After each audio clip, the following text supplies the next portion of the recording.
Welcome to the Ordinary Marathoner Podcast.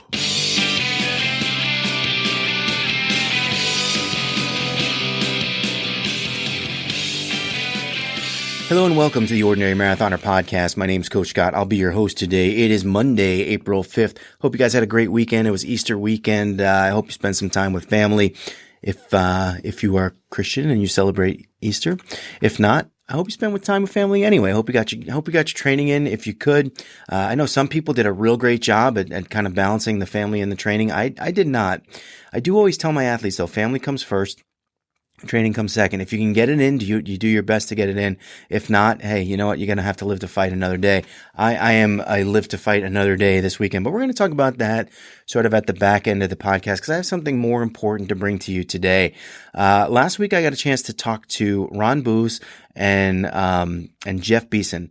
Ron has been following the podcast the last few years, been riding with us in the mornings, often. And, Ron, we've kind of given Ron the responsibility of spearheading our military veterans assistant programs for the Ordinary Marathoner Foundation. He is a Marine, a retired Marine, and he's going to do a great job with that. I know, it's good when you do something, when you run something. So running the Ordinary Marathoner Foundation, knowing that I have a guy like Ron that I can kind of just hand this project over to is, and sort of outsource all the work. I know he can be so much more effective than I could do, with his experience and his background and just being in touch with the veterans community that, I'm really looking forward to seeing what Ron can do. Jeff has been a former podcast guest for a couple times. One of my original guests, we talk about that on the interview, I think a little bit. And he's here, he helped set up the Arkansas Run for the Fallen, which is a race, a tribute race for fallen military veterans. So we talked to him a lot about potentially incorporating some of these ideas that they had, the things that they do in that race, and try to bring it sort of virtual with the Ordinary Marathoner with the Ordinary Marathon as part of the Ordinary Marathon. And with his blessing and a whole bunch of good ideas, we are going to do that. But don't hear it from me. You don't need to hear it from me. Let's bring the guys in, and you can listen to Ron Boos and Jeff Beason. All right, guys, I have with me today, it is my pleasure, my humble honor here to have with me two of my favorite people. Definitely, I feel like a little bit that I'm not worthy of being amongst this group. I have with me Jeff Beason and Ron Boos. Welcome to the show, guys. Thank you. So we are on a three-way call here. And so the camera's going to kind of jump around on its own. We're on Zoom. But I wanted to give you guys, before we kind of get going here, I wanted to give you guys, let's do a little bit of an overview quickly. We're talking a little bit about the Ordinary Marathon and the Ordinary Marathoner Foundation this week. The Ordinary Marathoner Foundation is our charity, our nonprofit, and we'd like to do, we're doing programs with specific causes in mind. And one of them is going to be to benefit military veterans. And the two gentlemen I have with me today are both veterans. And let me give them a chance to introduce themselves. Jeff, let's start with you. So I was in the Air Force in the early 90s, back during the original Gulf War. Did munitions with them. I have a lot of friends that served. My brother actually served 25 years. So he started Arkansas Run for the Fallen. And I started helping him out with it. We run 1 mile for every soldier from Arkansas that's died since 9/11. So, yeah, that's a great thing. We're going to talk about that a little bit more in detail in just a minute. Jeff's very humble, but he's at least a 2-time guest on the podcast, ultra marathoner. Yeah, something like that. Yeah. Yeah, and just we've known each other for years. You were one of my first, I want to say, like top 20 podcasts in the first 20 podcasts that we ever did. Something like that. Yeah. I don't even know how we found each other, but I think I just found your podcast and reached out to you. So yeah, it's been great knowing you. And I'm glad that we can get together and work together on this. Our other guest is Ron Boos. Ron, I've known for probably 2 or 3 years. Ron, I'll let you introduce yourself and give a little background on yourself. My name is Ron Boos. I'm a retired Marine. Joined in 98, did multiple tours to Iraq and Afghanistan. And now I'm out in the civilian world trying to find purpose. Very good. You guys, you're just so succinct to the point. I'm like, here, let me throw that over to you. You guys are so humble. But I'm honored to know you both, and I'm so happy that we can get you guys involved with the foundation and helping military veterans. Ron, I'm going to bring it back to you, and I think when we started the foundation, you and I ride together at least twice a week, if not more. So I'm in contact with you. We talk almost on a daily basis. I knew you were a guy I could trust. I knew you were a guy who gets things done. And I knew you were a guy who was passionate about this cause and helping people out. Why don't you give us a little taste of the work that you've been doing so far, and kind of the overall vision and direction you have for the foundation in terms of its program with military veterans? Okay, so the program I've been working on is to benefit veterans. When you get out, you kind of stop doing things, and you don't have a community anymore, and you kind of fall into a depression and a funk. I personally did as well. And the way I got out of it was I started to get active again. I started moving, and found something to strive for through endurance sports and working out and CrossFit and stuff like that, and smaller communities throughout. So my inspiration was to try to build a community of vets who just need that little spark to get moving again and to help themselves out, as well as helping a larger community. Yeah, and you've made some pretty good waves so far. I don't think we have anything hard in terms of what we're going to be doing as a program. We have no hard plans yet, but we've made a lot of good contacts so far, and we're gonna try to work on pushing some of these through and getting active and reaching some people for sure. Yeah, I could say that we've made some contact with a couple different organizations, and we're trying to push to find people who we can help, people who need that community. You and I have been talking, and we're focusing on building workout plans and just a structure, some kind of a schedule that people can stick to, and they know, hey, Monday night, Wednesday morning, Friday night, I can get on the treadmill, and my community is going to be there for me. Yeah, and I think we've all heard the stories. We all kind of know. We know about sort of the devastating effects of PTSD. We know about the suicide rate amongst military veterans being extremely high, and not that this is a cure-all, but it's certainly, I think exercise is certainly some sort of therapy we can kind of agree on, and this would be. I think getting, and please, I feel like I'm speaking here, but I don't have the experience, so you guys do. Military veterans, it's almost like a club, and being together is almost like a therapy in itself. Would you agree with that? Yes, absolutely. And like I said, working out, running, exercising, that's something to make you feel better about yourself. To yourself. There was a study in 2014, the VA found that 70% of veterans were overweight or obese.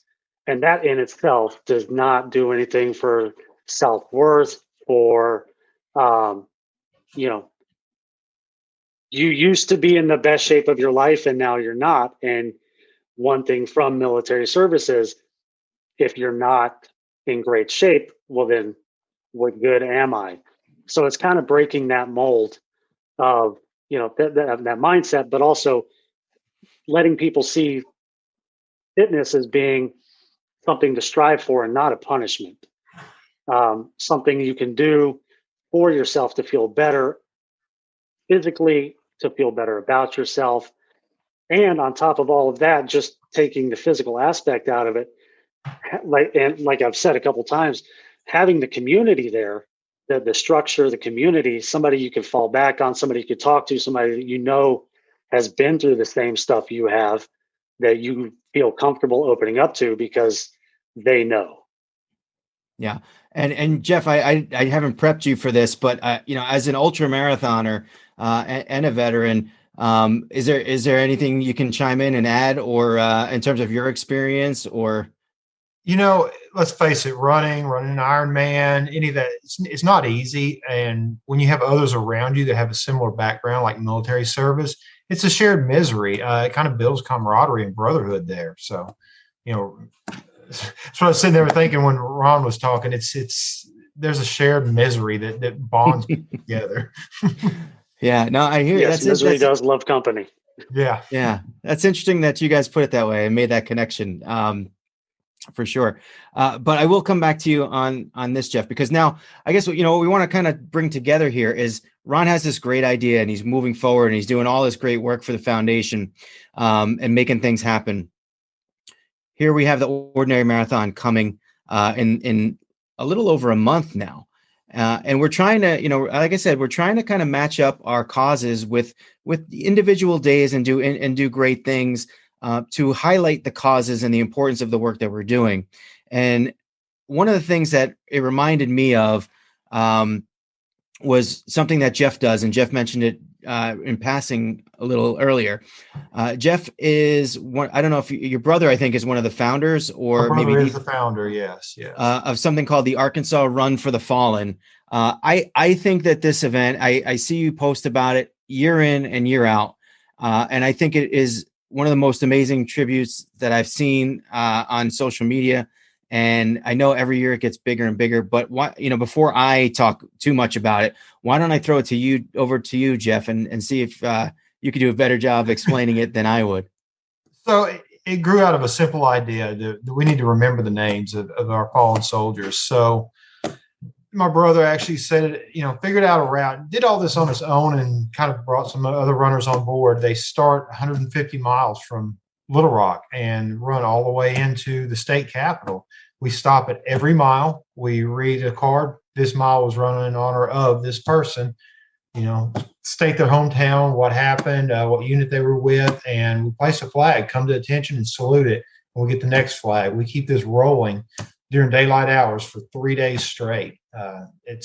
It's pretty moving to watch. Most of our runners are active duty. It's pretty moving to watch all these guys running with the flags, and they have one small flag with a biography card. It's the closer we get to Little Rock, the more people that are there to see it, the more families are there, and and it's so touching when you come up to the mile and the family's there, and you can see it in their eyes that they just love the fact that their family member has not died in vain. Their name has not been forgotten. So and watching you guys out there running and you guys do push-ups too, I think, don't you? Or is that just some of them? So that was kind of a thing started this year. My brother's son joined the Air Force a couple of years ago. He is in training to be a combat controller, special forces. And so he got leave to come home for it this year, and he started this thing for all the special forces that we honor. We stop and do push-ups for them. So, yeah, he kind of threw that on us at last minute. We were running a mile. He said, "Yeah, hey, we're going to do some push-ups." Well, that's great. And let me ask you this, Jeff. The first year that you started this, why don't you give me a first year, like how many people, how many miles versus now? Miles. Less than 140. I think it was closer to 130 or less. We've actually had to add some loops on the route just to fill in. Actually, the first year I did it, I was a motorcycle. I wasn't even a runner back then. I was kind of going out, what's my brother doing here? What's this about? And, the next year I did the full escort from the start to finish. And then the following year, I was actually a runner. That was my first running goal, was to be able to run 1 mile with these guys. And by that next year, I was actually one of the substitutes. When someone's hurt or something, I jump in for them. So that's great. So, our idea is for the Ordinary Marathon is obviously born from what they do in Arkansas for the Run for the Fallen.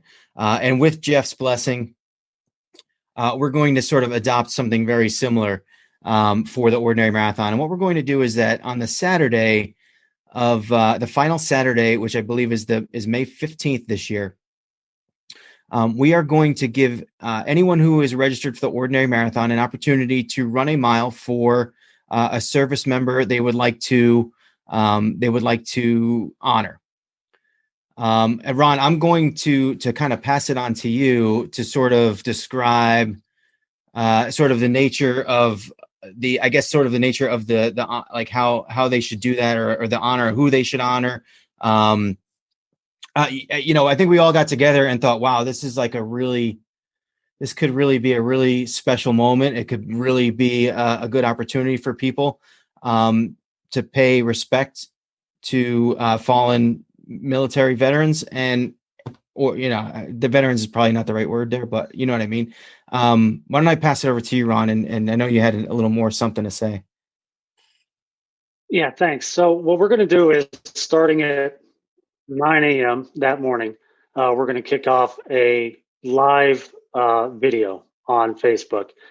One person's going to read off a name of somebody that they want to honor, whether it was a family member, a friend, a brother in arms, somebody from their hometown, somebody they went to high school with, somebody they don't even know, but they've heard of. Anybody you want to honor, it's your opportunity. Now, it doesn't necessarily have to be somebody who died in action. It could also be somebody who lost the battle at home of PTSD or depression or anxiety or drugs and alcohol from coping mechanisms, anything, any service member you want to honor who fell or lost the battle. And we're going to structure it in 15-minute segments. You're going to get time to talk about who the person is, what they did, about their personal struggles, or anything about them that you want to relay. And then you run your mile, and you have time to talk afterwards as well if you want. And then the next person, when their time comes up, they can start their video on the Facebook page after that. Yeah. So basically, what we'd ask you to do is just try to contact either myself or Ron, and we'll put together a list. We'll find a vehicle to do that, to make it easier to get a 15-minute block reserved. Give us the name of the person you want to honor, and we will post it to our webpage. I will pledge to keep that webpage. If you guys want to send me a couple sentences, I will keep that webpage live in perpetuity. I think part of the message of the Run for the Fallen is that those names should never be forgotten, and I completely agree. And if that, as small of a gesture as it seems, if that can help, there can be a place online where you can always go and see the name. Then we will pledge to do that and give you the opportunity year in and year out to come back, just like they do in Arkansas, and pay heed and pay honor to your lost loved one. Guys, I think this is an amazing idea. I think it's going to be potentially very emotional. I sense it like myself, and so I can't imagine how you guys feel. But I just want to thank you both, Ron, for your hard work so far, and for the lots of hard work that I know you're going to put in going forward, and Jeff for the idea and for kind of helping us get off the ground here and do it the right way, and for kind of allowing us to use that structure, that format that you guys use, and take it virtually, and hopefully this comforts some people and makes them feel better. And I think that's kind of what it's all about. Jeff, you mentioned sort of how people know that their loved one isn't forgotten. And I think that's kind of what we'd like to do here. And I don't know, I'll give you guys a chance to kind of, just say some final words on the way out. Yeah. I mean, if you got someone you want to honor, sign up for it. I mean, say their name, and that way we all know who that is and what their sacrifice was. So yeah, sign up for it. What do you think, Ron? I agree. I mean, it's been my honor to start working towards this, and I can't think of a better way to cap off the day towards the end of the ordinary marathon than to shine light on those who need it. Well, I thank you both again for all your work and your efforts so far. And, I hope I can do this event justice for the two of you, because I know how hard you've both worked. And I think we'll wrap it up there, and we will come out with details in the very near future, with how you can get signed up and how you can, get a 15-hour block for yourself, a 15 minute. 15 minute. I get nervous talking with you guys. I'm like, you guys I'll are do so a calm. 15-hour Cool. run.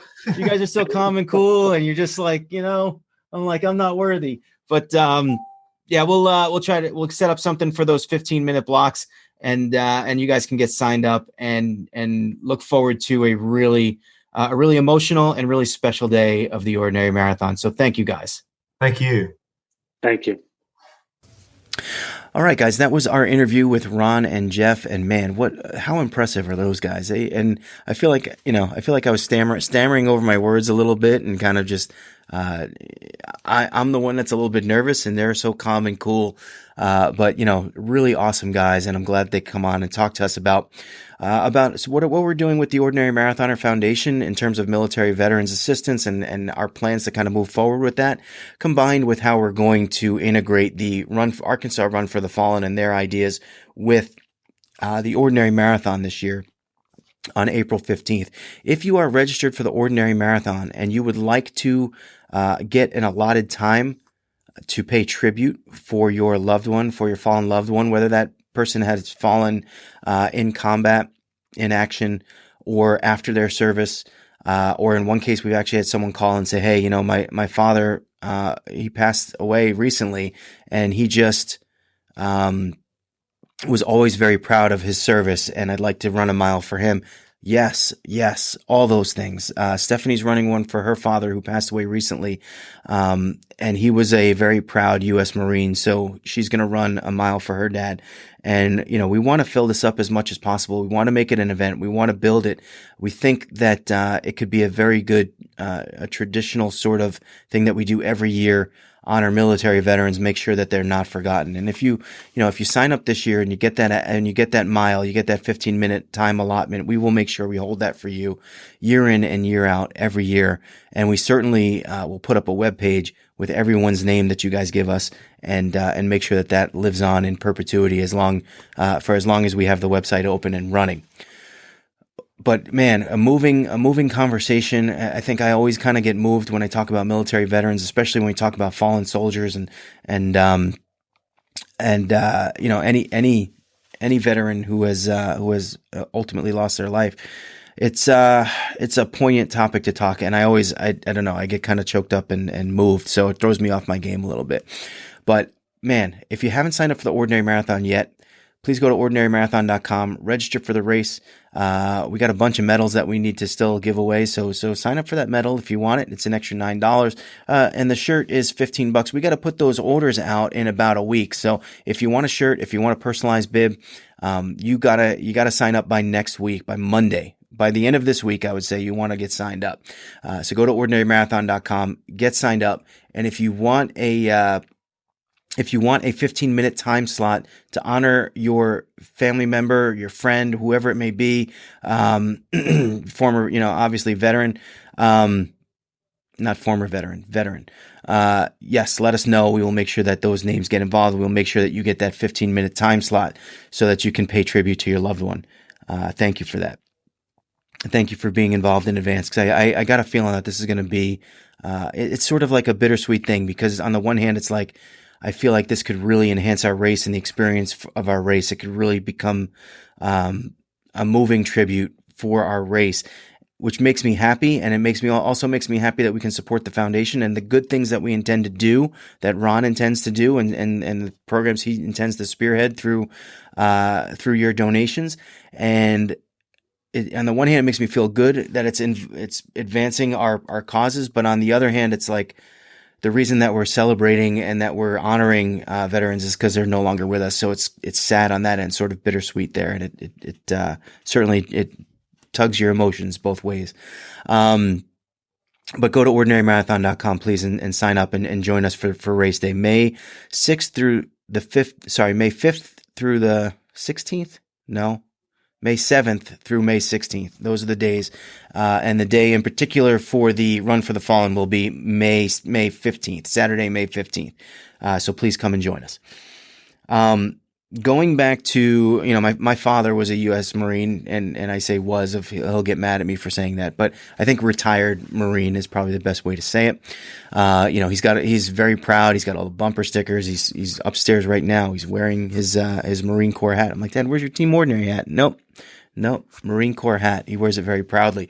And we haven't seen him. I haven't seen him in a little over a year. He lives down in Florida, and he hasn't been able to fly up. He usually flies up a couple times a year, and we get to spend some time with him. He loves spending time with his grandkids. And with COVID, we just haven't been able to fly. He hasn't really felt safe enough to fly. We haven't gone down there. So we haven't seen him in a little over a year. It was good to see him yesterday. He's actually staying with us a couple days. And like I said, sometimes you just got to prioritize family. And it's okay to do that. It is okay to do that. You do have to figure it out. If I was racing in 3 weeks, I probably would have prioritized my workout a little bit better and made sure I did things to get those workouts in. But I do feel fairly comfortable right now where I am, especially after Saturday. So going into this weekend, I knew I was going to struggle getting things done training wise. And I kind of just set some sort of minimum goals to me, which was, hey, A, spend time with family, and B, if the workouts can squeeze them in, if you can squeeze them in, do it. Saturday, I did squeeze a run in. What run did I do? What was I thinking of doing? I really would have loved to get a long run in, but the day kind of got through it. We had an Easter egg hunt for my daughter in the morning, and I didn't have the hours. So what did I do? I figured, let's go after a 5K. And I haven't done a 5K in about 3 weeks. And if you remember the beginning of the year, I ran my first 5K in a while, and I struggled for me. I think I did about a little over 30 minutes, and I knew that if I started training it and training harder and being more consistent with the run, that would improve quickly, and it did. And week after week, it seemed like I was hitting new PRs and impressive ones too, like 30-second PRs a minute. At one point, I think I beat my PR. Things just felt good. They were really kind of moving nicely, improving nicely. But I haven't really been running the last couple of weeks. I think I ran once in the last 2 weeks, and I knew it was like, you can't forget this. You can't, maybe twice. I did a long run. I think I did 10 miles, and then I did, or maybe it was 8 miles, and then one run last week that was a workout. Not enough. I know it's not enough. I know I got to do more, but I get concerned. My concern tends to be, am I losing fitness? Am I getting slower? Am I want to make sure that I'm gaining and not losing. So I felt really good. I felt strong. I hadn't eaten bad or eaten poorly that day. I felt good. So I got on the treadmill. I said, hey, let's do a 5K. That's about all I had time for at the moment. So let's do it and see where we are. And I tell you, I felt strong off the bat, and I went after it pretty hard. I tried to pace myself well, and I think I did a good job at that. And man, the miles went quickly. I tell you, at the end, maybe I even had a little bit more to give. My final time was 25 minutes and 43 seconds, which was almost a minute better than the time than my PR that I set 2 weeks ago. And when I say PR, it's like recent PR, although this is probably close to my actual PR. I think I did, in a race, my PR is north of this. It was 26:36 or something like that. It was slightly north of 25 minutes. But I've done faster than this on the treadmill before in years past. Or in, personal just training sessions outdoors. 25:43 was my time. The last mile I ran at 7:44, which is pretty strong. I mean, obviously for me that would have been a strong mile to do without running 2 miles before it. I just felt like I was trying to do my best race, and I felt like I still had energy, and I pushed it at the end, and 7:44 was that last mile. Man, that felt really, really good. I haven't done that in a long, long time. I still have to I do have to translate this stuff to outdoors. This is not, I know for me, this isn't treadmill does not equate to outdoors. It hasn't. I got to do more running outdoors. So, I say that I'm PRing with a grain of salt, knowing that I do have to get back outside and train more outdoors than indoors. So there is a caveat there. But I still feel good about this pace. I still feel good about 25:43. I think it was 53 seconds better than my last one. And, man, as long as that number keeps getting lower, things just feel good. All right. Maybe I'm a little hard on myself with looking at it and missing a few runs there.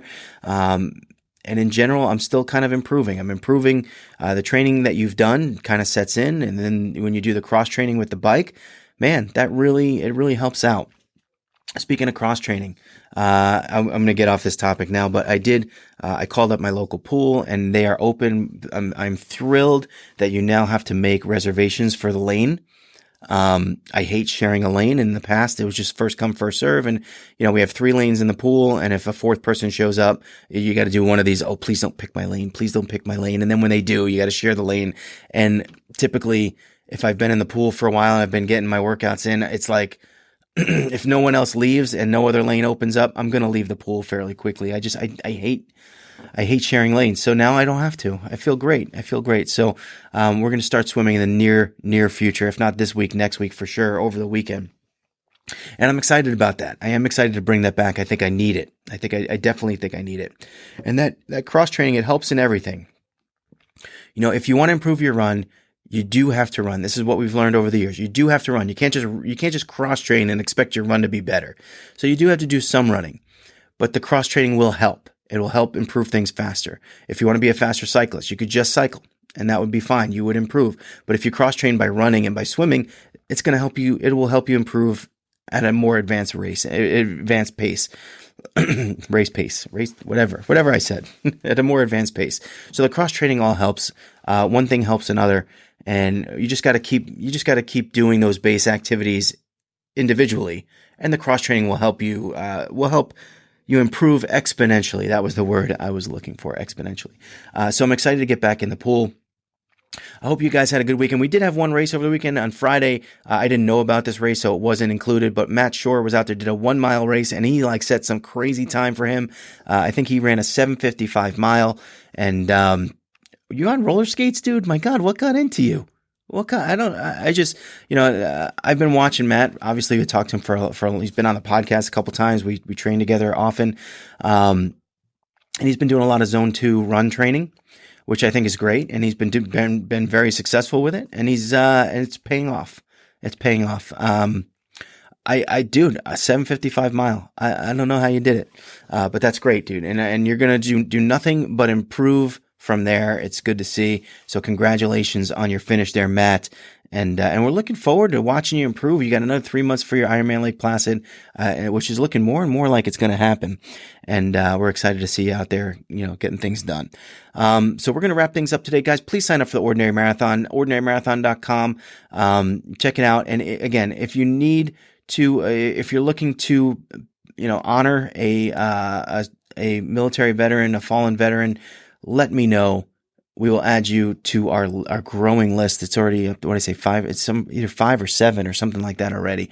And, it's expanding quickly. And that's something that we are not, we will not shut the doors on that. We will take as many people, are in the Ordinary Marathon that want to pay tribute to their loved one. And, it's going to be pretty awesome. I think it's going to be emotional and a good overall experience. All right. So we're going to wrap it up there. And, again, if you want to support the podcast, head on over to patreon.com/ordinarymarathoner. Sign up to be a patron and we will read your name out aloud on the podcast, along with adding it to the scroll that you'll see in about 5 seconds after I tell you every day is an ordinary day unless you make it extraordinary. So get after it.